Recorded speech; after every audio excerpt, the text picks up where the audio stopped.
We are live on a Sunday afternoon talking football, specifically the NFC South, as we talk some Carolina Panthers with Rashad Beard, Panther Nation Podcast. You can check out the Panther Nation Podcast YouTube channel, link in the description of this video.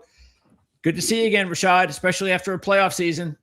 Yeah. Panthers are made the playoffs for the first time in forever. So we're feeling good, and that's why I had to make you wait. Usually I'm the first one because we're pretty bad. But we're good here and we're here now. So let's talk about it. That's right. It's good to not have to always talk to you at the very beginning of our process, either Yes. before the offseason or before the season begins. So that's good to know. And a lot, of course, positive took place with the Panthers. Now the next step is to continue to build because the roster is far from complete. And that's what this offseason hopefully will be about as far as the successes of the Carolina Panthers. Not a lot changing so far. No major front office moves. I guess the biggest coaching news just came recently, correct? Yeah, one of the biggest pieces of news for us, Panther related, is Darrell Bevel. We hired him as an offensive assistant or some associate head coach, offensive specialist type role. Obviously, has some experience calling the offense for several teams, and has a connection to Canales going back to Seattle. So one of the big question marks going into the offseason was, can Canales handle the offensive play calling and the head coaching, right? And that's been a little bit of a struggle for us Panther fans. It's like, all right, he's a good coach. We like him as a coach, but some of the play calling is a little questionable, right? Is he getting the best out of Bryce?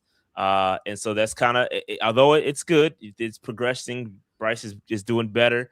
We feel like in some situational, in some situations, we're kind of being a little conservative, and then we get behind. You got comeback Bryce. Well, we could have been, having this kind of aggressive offense if we would call it from the start. So just some things that are notable to watch with the Carolina Panthers. And I don't know. We don't know if he's going to give up play calling or not, but I do think that kind of gives us a little signal whether he's going to give it up or he's going to get some sort of assistance from Darrell Bevel.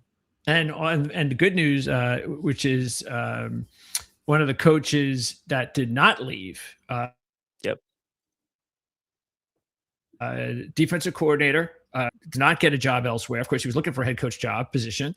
So maybe that time will come. But that's apparently good news because we all know how things change dramatically. And this is a perfect example in all of sports, but specifically we're talking the NFL, about how you can – it's not always the coach's fault when it comes to whether or not the offense or the defense is doing well.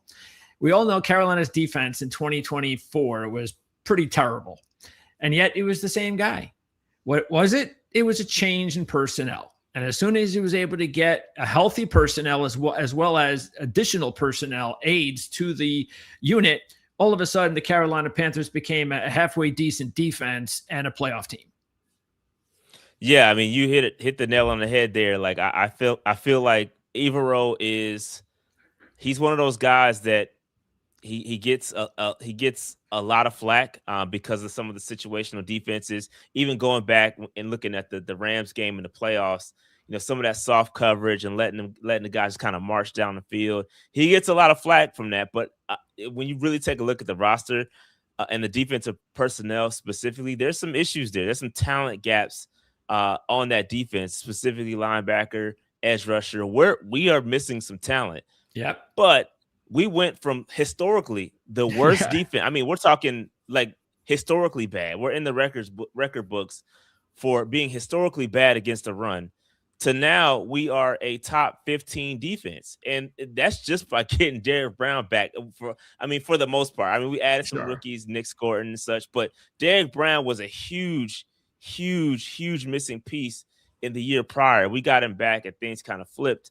And I think Evero is he's getting head coach interviews for a reason. The guy can coach. If you listen to him speak, he's very well spoken. He knows what he's doing.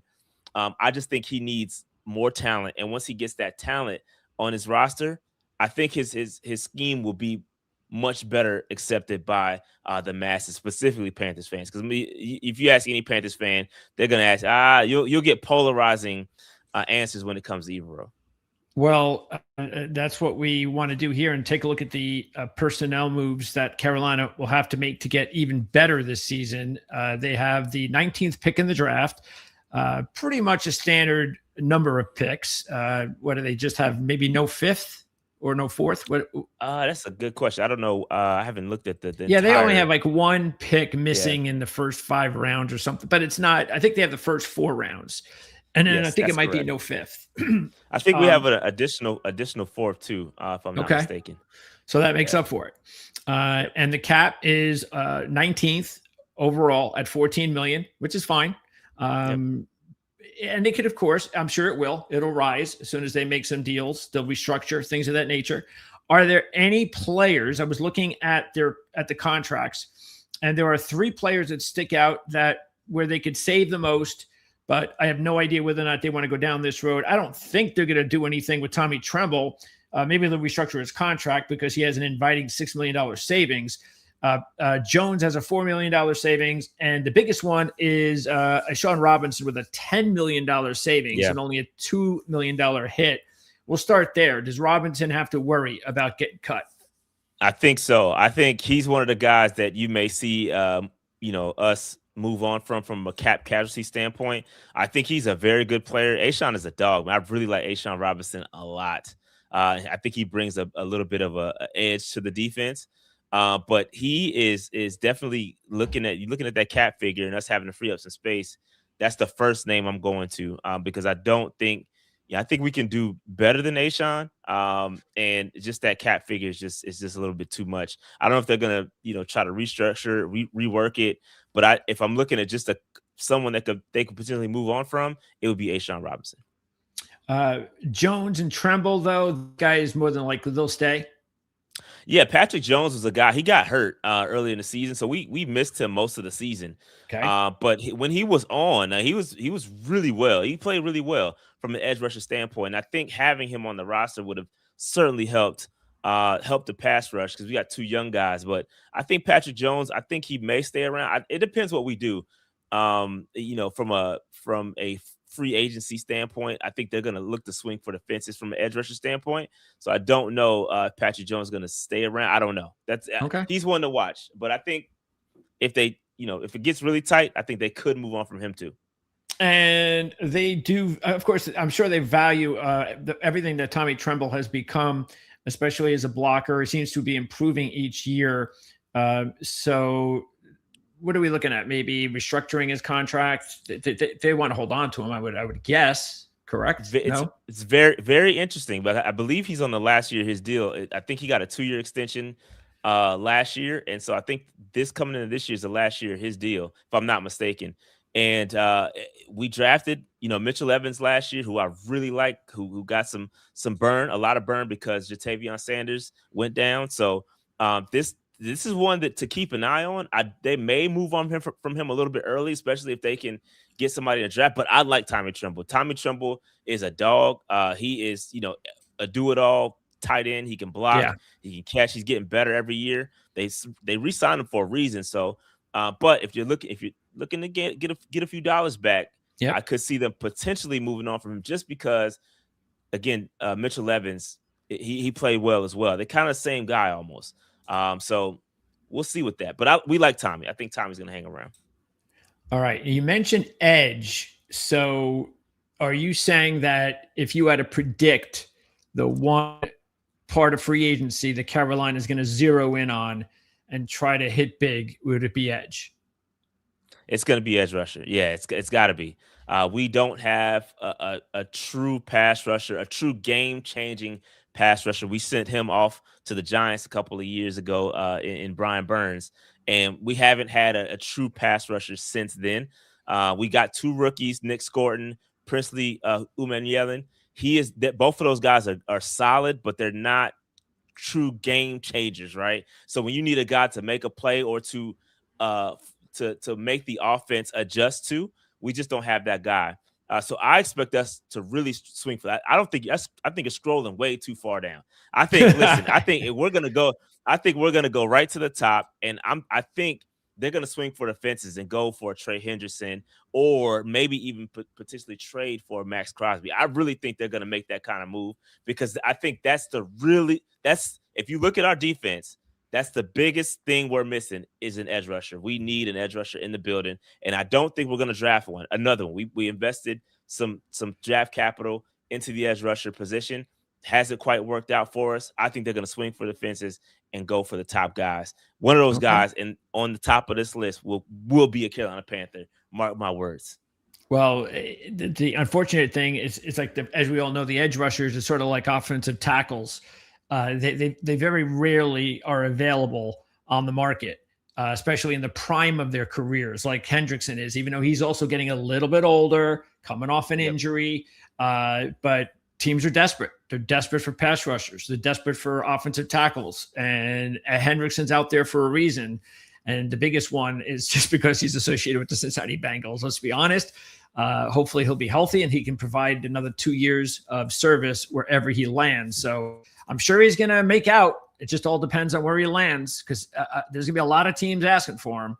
So for sure, we'll see if the Panthers can get lucky and land Trey Hendrickson. Look, it's a deep class of edge rushers this year. So I agree with you. There's no reason for them to go back into the first round, but because it's so deep, you could easily, depending on what they do in free agency, I can still see them saying, hey, let's just grab another one of these guys in the second, third, fourth round, because it's such a deep class. Let's continue with free agency now and talk about the players that are definite free agents. Panthers are going to have to make some decisions on, starting with the offense. And looking here, I do not see, look, Dowdle seems like to be the biggest name on the list, but he is a running back. There's still Chuba Hubbard there. They spent draft picks the last couple of years on running backs. You can spend another draft pick again this year on a running back if you like. Do you think that's the direction they're going to go and let Rico sign elsewhere? It's very interesting. Yeah, I think based on the production of Rico on the back half of the year, I think they're going to end up letting Rico, test the waters, go out there and get another offer elsewhere. I just don't think we're going to pay him as much as he's commanding or going to command. Look, the guy had a great year, middle of the year. He went crazy. He had a couple 200-yard games. He was going crazy. And I think that Canales had trouble trying to balance Rico and Chuba once Chuba got healthy again. So I think this is Chuba's backfield. We invested money into Chuba, so Chuba's not going anywhere. So I think Rico's going to end up, pricing himself out of Carolina. And I think we have to keep our eye on Jonathan Brooks. Like, I know Jonathan Brooks got his ACL injuries and all that stuff, but listen, he is exactly what this offense is missing. If he comes back healthy, it's going to be a huge boost to this offense. Bryce Young needs a guy like Jonathan Brooks, a guy that can dump the football off to out the backfield, and Jonathan Brooks can go out there and create in space. That's Jonathan Brooks' game. That's what we saw. The very brief second that we saw him in Carolina, that's what made him great, and that's what makes him great. And I think we need him healthy. I do think we're going to go probably draft another running back. Like you said, we did draft a couple last year. We drafted ETN last year, excuse me. ETN is more of a special teams kick returner, punt returner. So he has his role. He's not going to, not going to go anywhere from that. But we still have to protect ourselves from the potential of Jonathan Brooks, re-injury or whatever, because we don't know with his history, it could be issues, lingering issues with his ACL. So I think we're going to move on to answer your question, we're probably going to move on from Rico.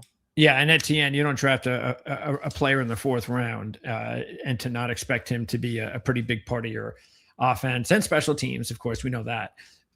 But a couple of young guys all waiting for their opportunity now. And maybe that's the direction they will go, especially to save some money. Also on offense, are there any other, because most of the free agents on offense besides Dowdle are the offensive linemen. There are 5 guys that are free agents along the offensive line. Which one of these offensive linemen, if any, will be considered a priority? I mean, Cade Mays has to be the priority. Right? He's our starting center. He was a backup, worked his way into the starting role, kind of took it from Austin Corbett. And the guy's been playing well. The word on the street is there are other teams interested in his services, and the Panthers want to keep him. but he may also price himself out depending what moves we can make to restructure. But Cade Mays is a guy I think we need to find a way to get back. I think he's going to definitely make himself some money, whether it's here or another team. But yeah, Cade Mays has to come back. The other guys, Austin Corbett, I think it's time. He's been so banged up. It's been tough for him to get on the field, and he kind of lost his role to Cade Mays as starting center. I think we're going to move on from him. Christensen is a swing tackle, can play. He can play every position on the offensive line: guard, center, tackle, both sides. He can play literally every position on the offensive line. So he's a guy you want to bring back for depth purposes. But I don't know. He may find himself another job elsewhere as well. I think the one that has become super critical to keep right now is Yosh Nijman. Really? The reason being is because Ickey got injured in the Rams game. Very bad injury, right? Not good. He's going to be out for probably through training camp, right? And so you have to have Yosh. Yosh was very capable. He's a swing tackle. He can play left and right tackle. Probably better on the right, but can play left in a pinch. And I think you have to keep Yosh. We paid him, I think, $6 or $7 million last year for 1 year. I think you bring him back just because Ickey's down. You need some continuity. You know the system, so you got to keep Yosh as well. But Ickey got injured at the worst possible time on a contract year in the last game of the season, and it's a knee. It's bad. It's not good at all. It's probably one of the worst injuries an offensive lineman can get. So his rehab is going to take some time, and so that's going to be unfortunate. But Yosh, Mays, those are the guys that we need to keep. Okay. Let's now move on to the defense. Before I move on, James Mitchell. He is a restricted free agent. Is he somebody that, after taking a look at him, and you mentioned Sanders and Evans, is Mitchell a guy that could be somebody that they see a lot more of the future with this team? Nah, I think James will come in a pinch. I think they like him, his ability. Bigger tight end. They like him, but I don't know that he's not super critical. Now, I think you got to scroll back up a little bit there. Go back up. I think you got to talk about a guy in Jalen Coker. I know he's an exclusive rights free agent. He's not going to go anywhere. Yeah. But this guy, we've talked about him. Sure. He's one of my favorites. Yeah. I've interviewed him 3 times. He's come on my show, so I'm a huge fan of Jalen Coker. And this guy's literally played himself into some big money this season, coming as an undrafted free agent. So he's going to get a nice contract. He's going to get a nice contract from the Carolina Panthers this season. So we talk about the disadvantages of being an undrafted free agent. This is an advantage of being an undrafted free agent because he's getting to his contract earlier in his career because, he's come in, he's played his way into it. It's tough, right? He had an uphill battle, had to play his way onto the starting lineup. He's playing very, very well, worked his way up. He is now officially wide receiver 2 for the Carolina Panthers. And so he, again, kind of knocked Xavier Legette out that role. And, I think big things are coming from Jalen Coker as long as he can stay healthy. Yeah, Legette, unfortunately, I don't have to tell you, of course, that has not worked out so far. What do you think about this will be a huge year for him? Yeah, I mean, this is make or break for XL, man. We like XL. We want XL to succeed. But I'd be honest and I'd be remiss if I didn't say I was super disappointed. We drafted him in the first round. He's very similar to Keon Coleman, right? Like we expect these guys to play better. I mean, it's just not clicking. I mean, he can get open. He's got to work on his hands. He's got to work on his field awareness. I mean, there's situations where he's not getting 2 feet down in simple situations where any NFL receiver can get 2 feet down. I think he had a late, had a late burst coming into college, right? So his senior year, he had a good year. He wasn't good until his senior year in college. And so he's still learning the game. And so now it's taking him some time to get right and develop as an NFL wide receiver. So, but I agree. This is make or break. This is make or break for XL, man. He has got to get it together. He had an interview with Cam Newton at the Super Bowl, and they were talking about it. And I think that he needs to get on the same page with Bryce Young and the coaching staff because I don't think he feels like he is being utilized to the best of his abilities. Okay. Let's now move on to the defense. and most of the free agents here seem to be in the back seven, with the exception of you got DJ Woonham, who is, well, actually, you could put him there as well, but he's an edge guy, and Gibson. So let's talk about those two. Either one of those guys will be back. No, I don't think we'll bring back Wanham at all. I think we're going to look to upgrade from Wanham and Gibson. I think he's a rotational guy. I don't think there's too much investment into Gibson. Okay, linebackers, and none of these guys. Roseboom. I mean, he just seems like just a veteran who plays a lot, but doesn't really make any earth-shattering changes to the defense. And then you got a few other guys. Any of these guys important to bring back? I think they may try to bring back Roseboom to be a rotational guy. I think that's what we initially brought him in for. Okay. We had Josie Jewell. Josie Jewell had the concussion issues, and so he didn't play this year, which is why Christian Roseboom ended up being a starter. Wasn't supposed to be a starter, and I think they're gonna try to bring him back to be a rotational guy, but they're certainly gonna look to upgrade. That's another. And I know linebacker is super deep, off-ball linebacker is super deep in this draft as well. I could see us going in and drafting an interior linebacker, off-ball linebacker to go alongside Trevin Wallace.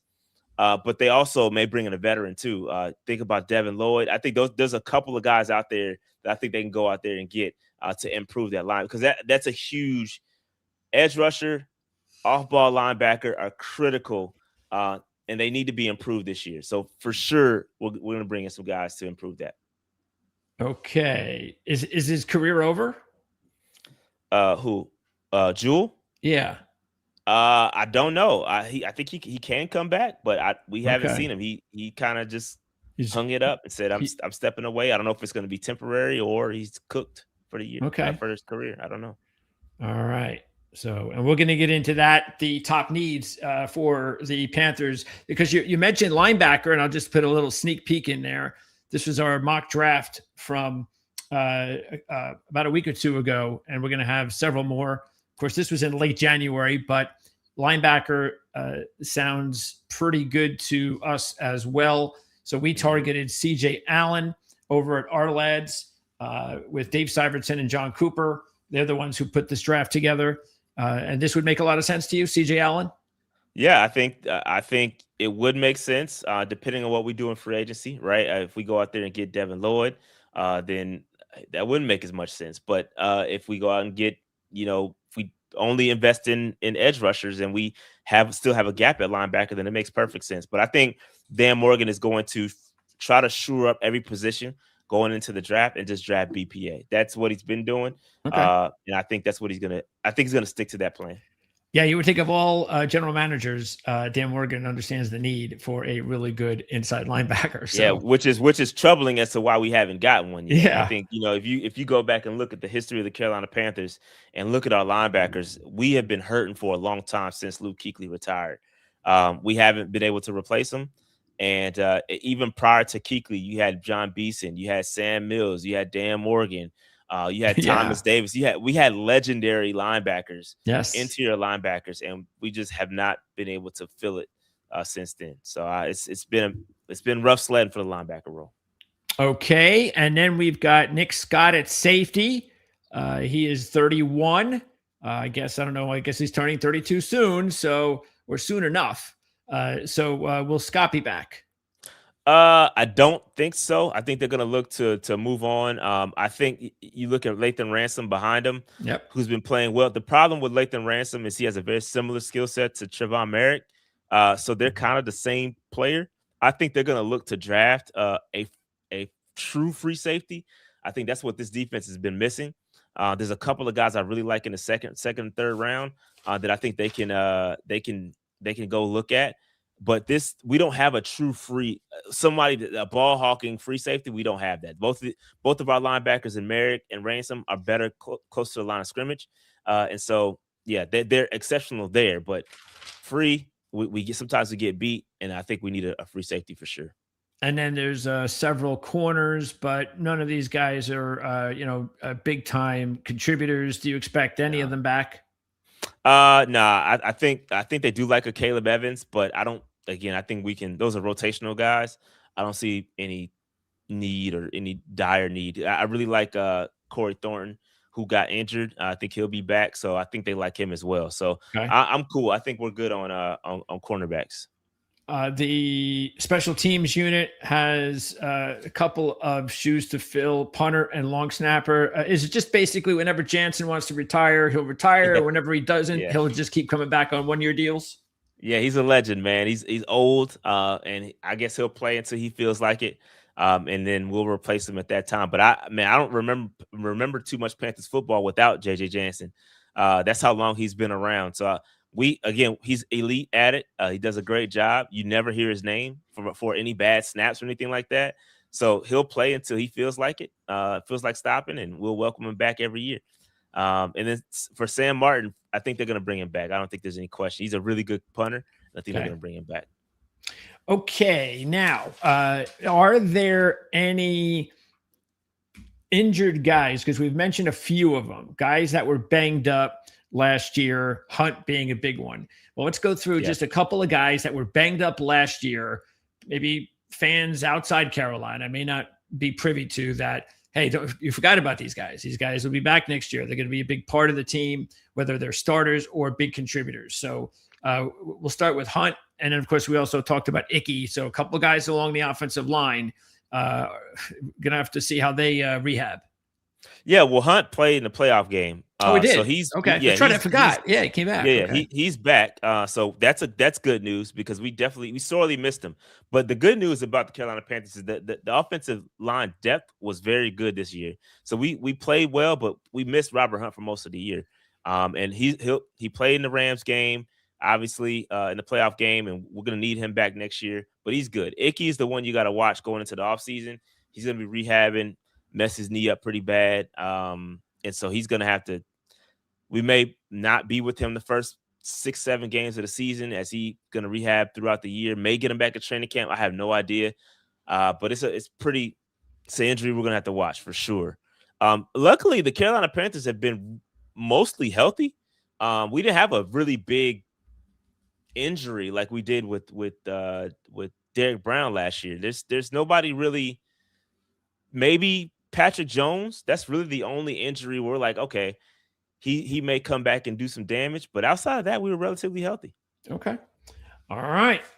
Let's talk about some developing young players on the team. Same kind of question, which is these are guys that maybe some fans are not they're not aware of, that the Panthers have some high hopes for these kids. Maybe they haven't cracked the starting lineup yet, or they're on the verge of being major contributors. Give us a couple of names, because I remember asking you this question a couple of years ago. And I remember the name Jalen Coker. So, absolutely. So let's see if there's any. I know we're probably not going to find any Jalen Cokers, but that's asking a lot. But you never know. So give us a couple of guys that you think might be ready to take that next step. Yeah, I think you got to watch Jimmy Horn Jr. This kid is electric, and he did not get many opportunities this year. They kind of use him as a decoy for speed. They will put him in motion, try to get some matchups, and whenever he had a play, he made it. Whenever he touched the football, he made something happen. But I would like to see more of Jimmy Horn Jr. And our wide receiver room is a little crowded. You got a lot of mouths to feed with T-Mac, Xavier Legette, Coker, and Jimmy Horn. There's just a lot of mouths to feed. And so he kind of got lost in the sauce a little bit. So I think he's a guy, when given the opportunity, could potentially surprise some folks. Mitchell Evans, tight end. I like Mitchell Evans a lot. We drafted him last year. I don't know if we're going to talk about this, but we really have to talk about the success of our draft class last year, because all of these guys that I'm talking about, they're from our draft class last year, and they were contributors this year. They played well when they got the opportunities in very small sample size.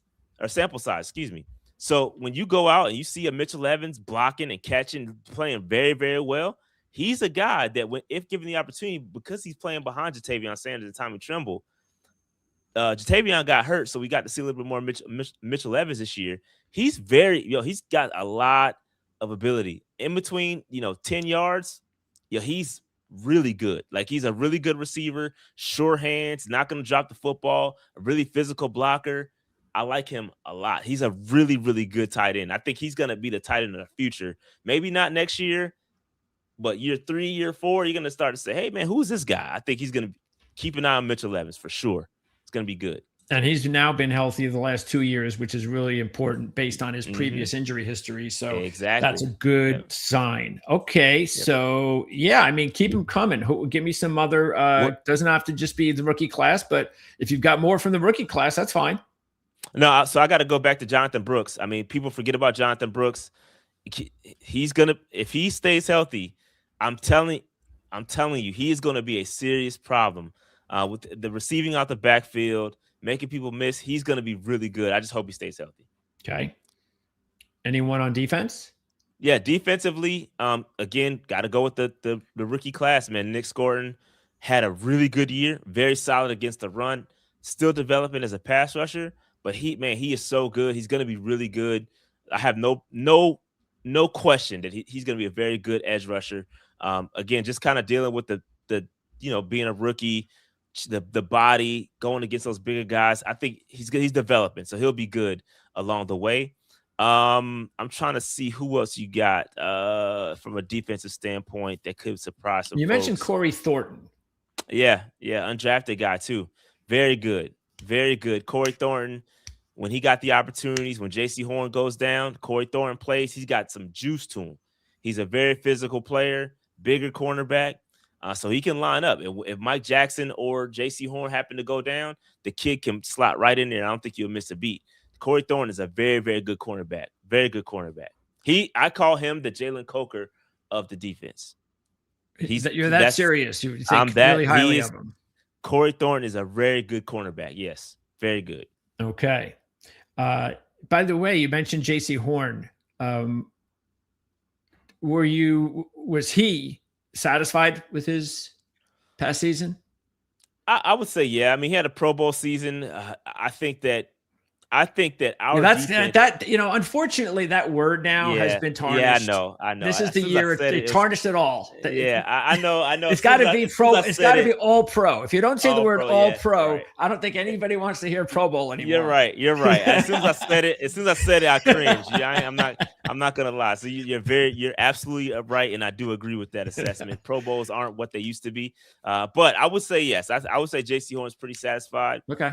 We did miss him in the critical moment. I think he went out due to concussion protocol in the Rams game, and that's why they were able to drive right down the field and score on that last drive. But yeah, man, JC is elite when he's on the field. Very good cornerback. Okay. So yeah, I think JC's. Pro Football Focus had some problems with him this year. I see.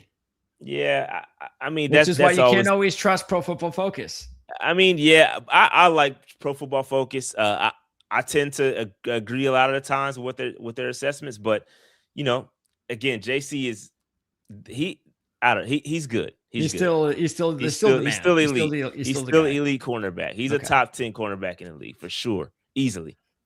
Okay, so anyone else? Anyone young here? A lot of young guys, by the way, especially a lot of undrafted guys. So, So Shaw Smith-Wade played well this season. He's a guy that I'm going to be honest, I did not like coming out of a couple years ago, but he's playing well, so I give him a lot of credit. Trevin Wallace is still developing. Again, like you said, this is a young team. Our whole team is young.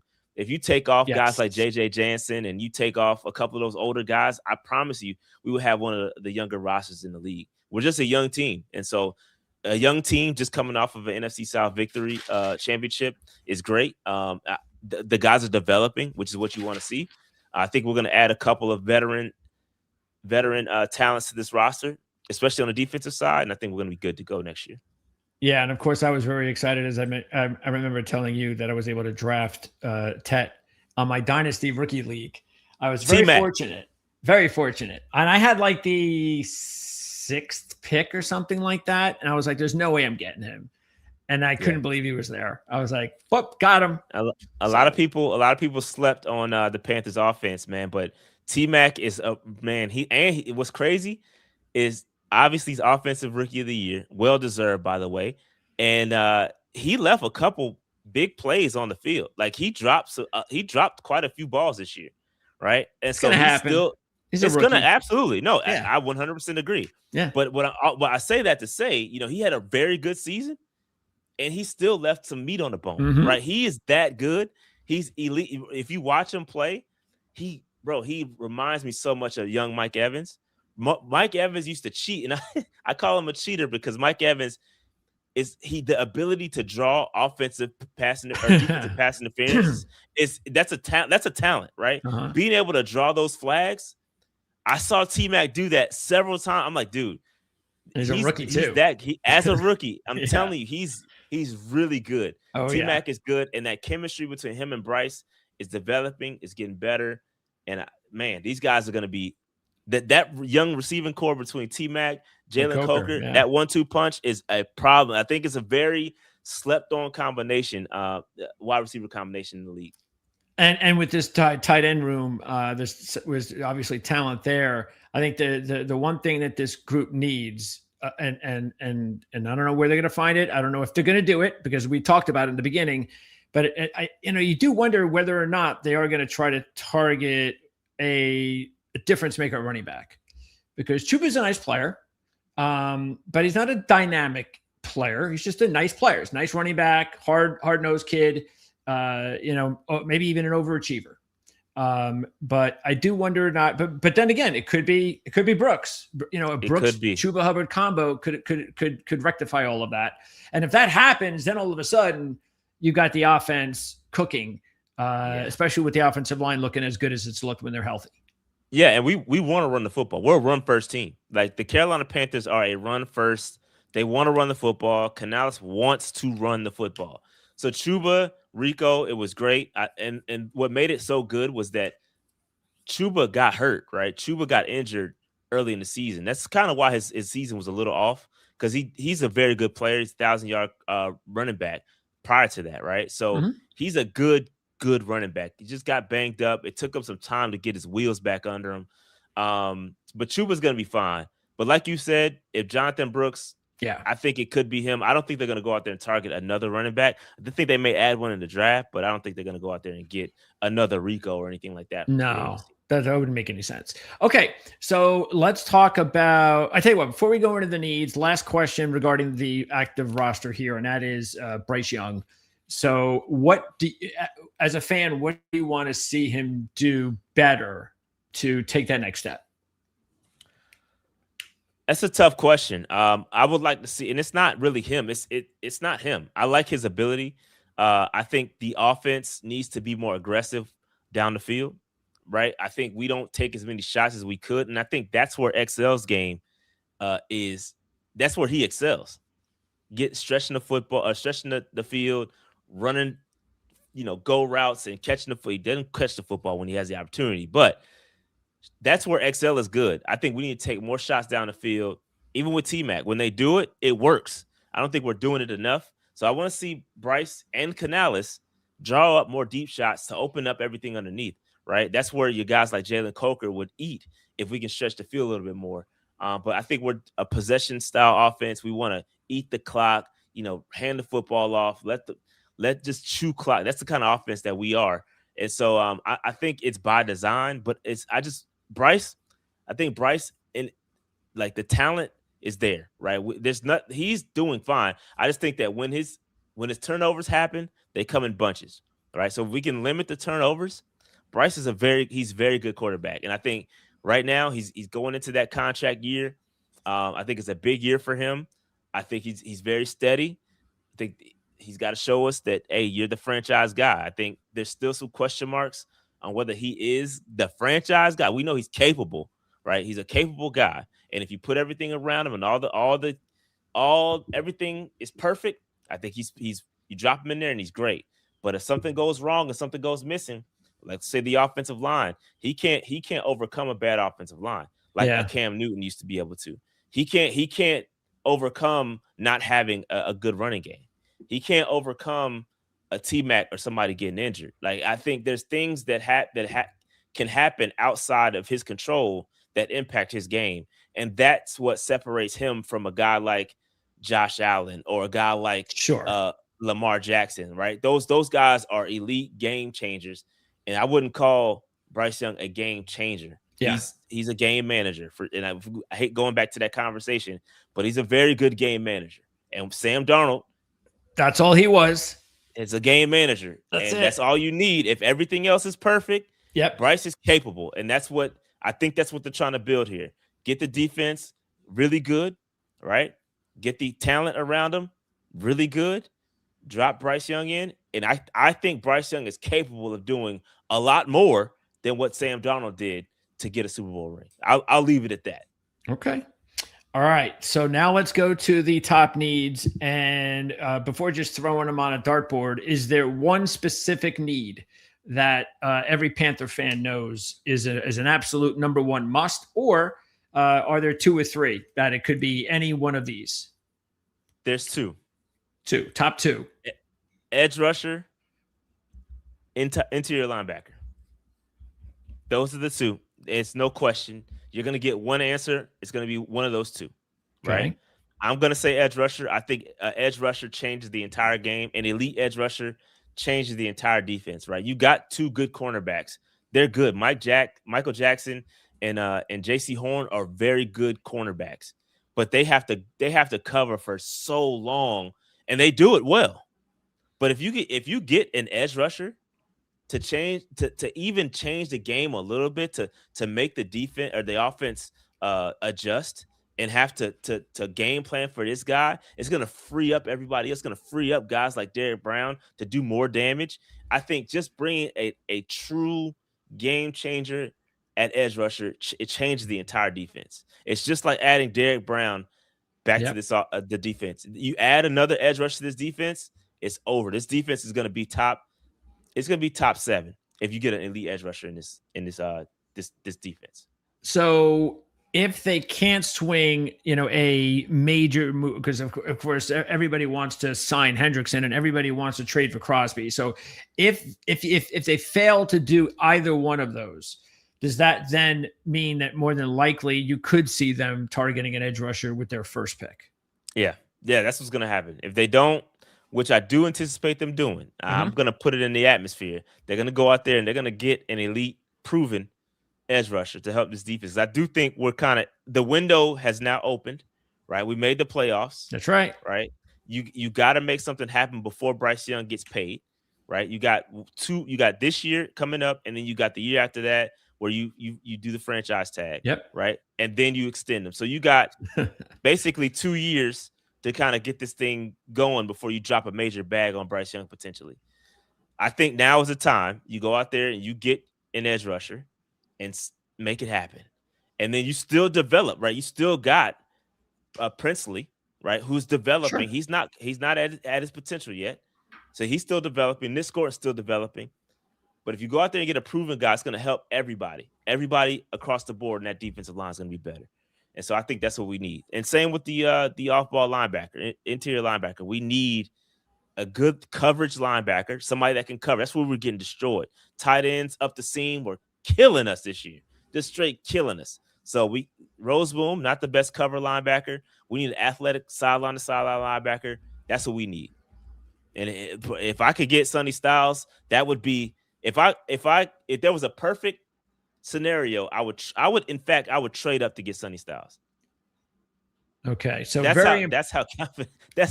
how important it is. I would trade up to get Sonny Styles. Okay, so and again, a lot is going to depend on before the draft, but you feel pretty confident that they'll add an edge rusher prior to the draft, and if they do that, then the next step is now, again, a lot's going to depend on if they trade for an edge rusher and a significant one, that first-round draft pick may not be there. So we have to keep that in mind. But, hey, if it's Max Crosby, that's what you got to give up. And and I'm sure you're giving up more than a first-round draft pick for Max Crosby. But, hey, I'd be okay with it. I'm sure you would too. So he's a generational player. I would. That's what we need. We need generational players on this defense. So especially the edge rusher, we need it bad. Do whatever it takes. And I think you'll see it. I think Dan Morgan, those guys have been talking. They've been saying everybody knows what we need. And I think they're going to go out there and get it somehow, some way. Any of these edge rushers better fits these 10 guys that are our most recent top 10? Of course, this is in flux. This is changed and updated, especially after the combine. But any of these guys fit better or worse with the scheme that Carolina runs, or what you're looking for? I don't. Yeah, I don't know. I'm gonna be honest. I think the one that makes the most sense. I think T.J. Parker is and for the record, we've never drafted a Clemson guy ever in the history of the Carolina Panthers, which is really weird because they're kind of local. So you would think we would have drafted a guy from Clemson, but we've never drafted anyone from Clemson in the history of the Carolina Panthers. But I think T.J. Parker, he's one that if you can get him, I think he fits what we're trying to do. I think they're gonna want guys that can play multiple, right? They can play inside, they can play outside. I think TJ Parker can do that. I like Cassius Howell a lot as well. Between those two, I think if we can get in Ruben Bain, obviously he's way out he's gonna go way before we can get him. But obviously he would be a great fit too. But Cassius Howell, TJ Parker, those are the two guys I'm looking at, and maybe they would fit right in exactly what Evero's trying to do. Okay, excellent. And let's go through the rest of the needs. So we've gone through the top two guaranteed. These are the ones that are the biggest priority this offseason: edge and inside linebacker. Do you have a number 3 or 3, 4, 5 also kind of mixed together? Man, yeah. After that, we could use, I think, to be honest, I would throw in a third one at the top of the list would probably be offensive tackle, right? Because of what happened to Icky. Icky going down kind of changes a lot. So I would not be surprised if the Carolina Panthers drafted a tackle at 19. Now, just because. Yep. Are you talking about somebody that could also move inside though? Because no. What happens if Icky comes back and he's healthy? If Icky comes back, then you got to start thinking about life after Taylor Moton. Taylor Moton is getting up there, so he's 30 some odd. He's getting up. Okay, he's getting up there. He's missed a couple of games. You know, after going so forever without missing any games, he missed a couple of games. He's getting older, right? So like 31, right? So he's getting 32. Up there. Yeah. Yep. He's getting up there. So if you draft a young tackle, right, that can play right or left, if Icky comes back, great. You slide him to the right in the future. So you kind of just future proofing yourself, right? So I can certainly see them doing that. Best player on the board. I wouldn't be mad. Yeah, BPA, exactly, BPA. And if that happens to be one of those top guys, it has to be Fano, then it is what it is. You have to take him. Yeah. Let me see where I like the kid from Miami too. I like both of those guys. Well, he's right before you on our mock draft. Yeah, I like it. I like him. Like him. If they were to get him, I would not be mad at it. Or either one of those guys. They got either one. I think that it would align with what the Carolina Panthers are gonna need, right? Because you're still a run first offense, and you got to protect Bryce at all costs. So you got to build that depth. So I could certainly see them going out there and drafting an offensive tackle at 19. Because it's like 1A, 1B. And I wouldn't have said that had Icky been healthy. But since Icky's not healthy, we kind of created a little bit of a gap there. Okay. Then the last couple of needs. I would probably say one could argue defensive tackle, especially when something happens to A'Shawn Robinson. Okay. I can argue that defensive tackle maybe need Cam Jackson. We drafted him last year, obviously, but I don't think he provided the impact that we needed. So I can see them in this fifth, sixth round pick. So I wouldn't necessarily expect that, but I could certainly see them going out there and getting a tackle for sure. Again, the game is won and lost in the trenches, so you got to win there. So that I could certainly see them going out there and do that. I could see them going after the safety as well. Can you go to your safety list? Oh, the draft? Yeah, sure. The draft list that you had.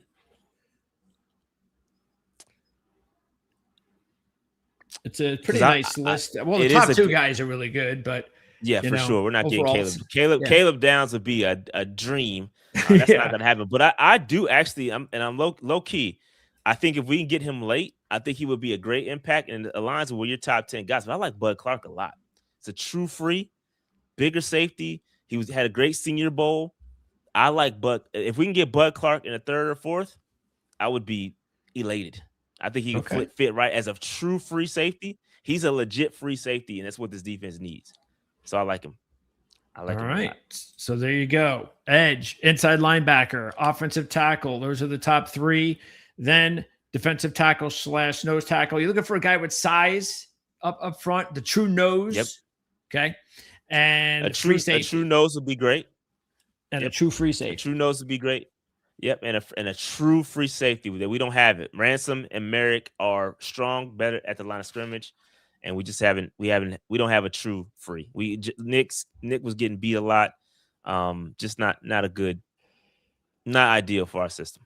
What would be the surprise first round pick? Sort of like when fans were outside of Tampa were very surprised that Tampa went and drafted a receiver first. They were like, how many receivers do you need? And then it turned out that actually was a pretty good investment based on Evan's age, Godwin's injury, et cetera, et cetera. So would there be a pick in the first round where outsiders would be like, wait, what? Carolina drafted? Really? Why would they do that? Now, just looking at your needs, I'd probably say tackle might fit that, because I'm not sure most fans outside Carolina would think that you'd be drafting a tackle. Yeah, so. I think tackle would be that surprise. But if you really look into it, it's not surprising at all.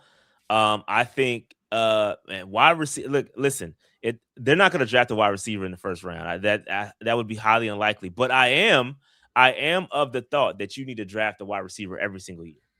Just you have to keep that pipeline, and I don't think we have that electric. I like Jimmy Horn. We just haven't given him enough looks.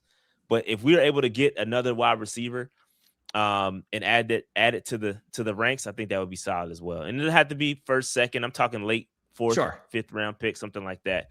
I think it would be ideal as well. Yeah, because this class is going to be about the top 3: Tyson, Tate, and Lemon.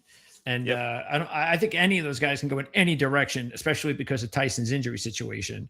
Because if he wasn't injured, he'd be the next Tet. He'd be the next guy that would be considered a absolute 100% plug him, play him right away. I still think that's going to be the case. Hopefully he'll be healthy and ready to go. But every team's different when it comes to how they handle injuries to players. Okay, so Rashad, what are you working on right now? What is because you have a live show you guys do. Is it every Tuesday night? Every Tuesday night. Yeah, every Tuesday night, 8:00. We go live. Just coming off of an interview with Jalen Coker, wide receiver. Sat down with him for a good 30, 45 minutes. Chopped it up with him, and very, very good show. So that I just released that a couple of days ago, I think on Friday. So that's out. Check that out if you want to know a little bit more about Jalen Coker, what makes him tick. Really good down-to-earth guy. So we got that out. Working on a few more player interviews. Also, draft mode. Right, so we're getting ready to do some mock drafts starting tomorrow. I owe my fans some mock draft Mondays. Probably do a couple of player profile video. I know Granddad is waiting on some profile videos. We'll see if we can get to it. We'll see. Because during COVID, I had a lot of time and to invest in draft, and I don't have that time anymore. So I used to do player profile videos back in the day. So. I'll get a question in from Grandizer. One question in from Grandizer, because he's been pretty impactful here on the message board. So what about this? What about drafting a quarterback? Isn't this Andy Dalton's last year? Upgrade quarterback number 2. Yeah, I think we're now in a situation where Bryce doesn't need a veteran behind him, right? I think he's kind of growing up. I think he's got his own ways of doing things. And we no longer need a veteran backup behind Bryce Young. I think that drafting a quarterback it's going to make some people blink a couple. Like, what? Why are we drafting a quarterback? I still think they're going to go out there and find a journeyman to come in and back up Bryce. I don't know if they're just going to hand it over to another rookie. If something happens to Bryce, I just don't see that happening. I think they think too much of this team just to let another rookie come in and try to will his way through a situation where the playoffs could be on the line. So I think they're going to get a veteran to back him up. I don't think a quarterback. I think it wouldn't surprise me if they did that, but I don't think it's going to happen. Yeah, it's actually going to be a pretty decent class of quarterbacks after the first round. I actually am one who believes that once Mendoza's gone to the Raiders, I'd rather take my chances with Nussmeier, Aller, Beck than to take Ty Simpson because he's going to get drafted way ahead of those guys so far. I mean, maybe Nussmeier has shown everybody that, hey, just don't worry about how bad my season was last year. That was college. That was LSU. That's not me. And I think he's done a lot to prove himself that, because I still think Nussmeier should be the second quarterback of the class. But whether or not that changes, there are going to be a few guys that are going to be available second, third, fourth round. And who knows, maybe even later, because another local guy like a Cade Klubnik wouldn't even be a bad idea late in the draft, in the middle to later rounds. A nice young guy that could be a number two, a good number two quarterback. But you're thinking a veteran quarterback instead. Yeah. I'm thinking they're bringing a veteran just to kind of, because they've done it a couple of times. They brought in Hendon Hooker over the course of the season, didn't quite work out. But I think they're looking for that guy, a veteran, maybe a younger veteran, but a veteran that knows what they're doing and could potentially develop, right? Another QB, someone where Canales can impart his QB whispering ways to kind of help them out, and in the light of an i.e. Geno Smith or something like that. Yeah, these are the guys that are currently, well, let's see. You got Russell Wilson, Mariota, Tyrod Taylor. Yeah, that would surprise me. Tyrod is somebody that if they were able to get him, I think they would bring him in. That wouldn't surprise me. Or a Trey. No, I don't know about Trey Lance. What about was Justin Fields under? Is he done with? No, they'd have to trade him, or if the Jets decide to eat his dead money and let him go. I guess we're gonna have to we'll see about that. So yeah, he could be available. Definitely a possibility. I know everybody's gonna go after Malik Willis. Yeah, Malik Willis is gonna get a nice little check. Question is, does Malik Willis want to go somewhere? You would imagine with the amount of opportunities that are out there, he's going to want to go somewhere where he's going to start.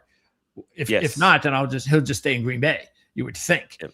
But yeah, I think he's going to he seems to be the hottest name. So most of these other guys, I think Daniel Jones is the only other guy on the list that's like a true, hey, we can win with this guy if he's healthy and he's young enough. All right. So anyway, that is going to wrap it up. Always a great job and fun talking to you about the Carolina Panthers, Rashad. I'm so glad we were able to do that following a playoff season. So my team is next. So hopefully after 2026, both of us will be able to start thinking about brighter days ahead and perennial playoff rounds. So I truly appreciate your time, and I'll talk to you. Looking forward to after the draft, and we'll get a taste of how the offseason went, see if your prediction came true as far as a veteran edge rusher. We'll be following you, of course. Links in the description of this video of where you can find all of Rashad's work at the Panther Nation Podcast on YouTube. And unless something, look, if Max Crosby gets traded to the Panthers, you'll definitely be hearing from me. Absolutely. I'll be the first one on the show doing some victory laps. But for sure. All right. Get those jogging pants ready to go, and I'll talk to you sometime soon. Thanks, Rashad. All right, guys. Peace. All right. Rashad Beard from the Panther Nation Podcast right here on the Ourlads Football Network, ProLine TV. And Rashad he goes back. He's one of my very early long time analysts, team analysts. I have a select number who I've been interviewing for. I can't even think of the time frame because time goes by so fast, but it's been at least 5 years, at least, if not more. So we had a lot of conversations about bad teams. I had the same kind of conversations with Jeff Risdon with the Lions until they changed their ways. So, and we'll be doing more of this because we still have at least another 16 to go. I think we finally may have reached 16 because we've hit 2 in the weekend that I wasn't anticipating. We did the Denver Broncos last night, the Carolina Panthers today. I believe our next one is going to be on Wednesday, and that is going to be, I think it's the Cincinnati Bengals. I can see straight. Yep, the Bengals on Wednesday, the Steelers and the Jacksonville Jags on Thursday. So that's what we have lined up this week. 3 so far. But again, we got off to a head start with 2 on the weekends.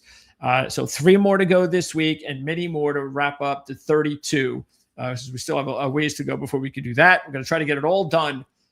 Definitely before the goal is to get it all done before we even sniff April. So that's my goal, of course, because I'd like to actually get them all done.